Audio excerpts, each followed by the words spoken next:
ប់ស្នេហ៍អស់ចិនមិនខំអោបជីវិតគ្មានដងហើមនៅថ្ងៃដែលប្រងលេចហើយមានអ្វីអាចខាត់បានទៅមិនខំពីចិនទៅដែលប្រងលួយក្បត់មិនថាពេលបើកមាត់ឬពេលបិទមាត់បងនិយាយថាស្អប់មនុស្សមិនប្រាកដតែដល់ចង់សាច់រឿងបងគឺជាតួអង្គក្បត់ជាប្រសងពុនត្បន់រកថ្លែងមិនចេញ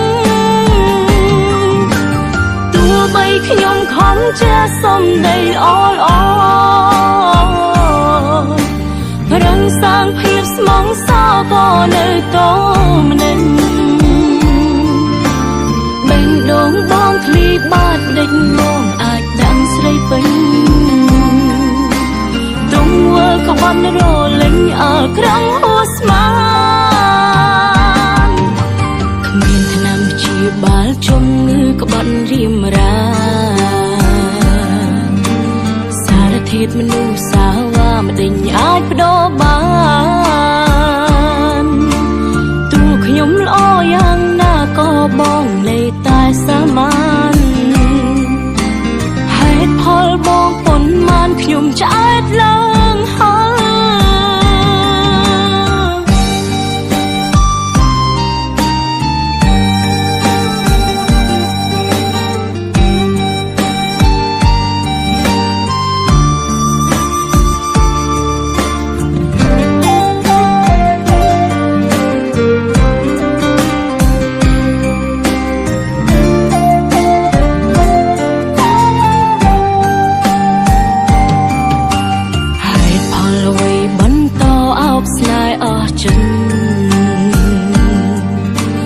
មិនខំអោបជីវិតគ្មានដងហើមនៅ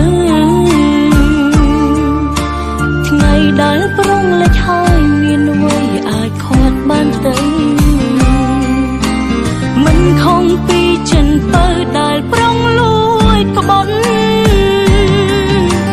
មិនថាពេលបើកមាត់ឬពេលបិទមាត់បងនិយាយថាស្អប់មនុស្សមិនប្រាកដតែដល់ចង់សាច់រឿងបងគឺជាតួអង្គក្បត់ជាប្រសងពុនត្បន់រកថ្លែងមិនចេញទោះបីខ្ញុំខំជាសំដីល្អល្អរឹងសាងភាពស្មងសោក៏នៅតម្នេញ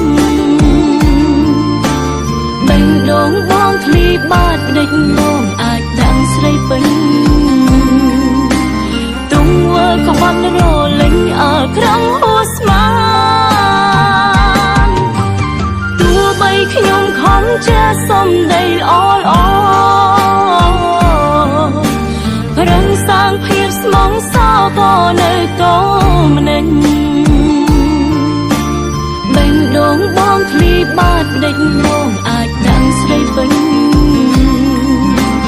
ទងវើក្បត់រលេងអើក្រំហួស្មានគ្មានថ្នាំជាបាលជំងឺក្បត់រៀមរាសារធាតុមនុស្សសាវ៉ាមិនដេញអាចបដូរបានទោះខ្ញុំល្អយ៉ាងណាក៏បង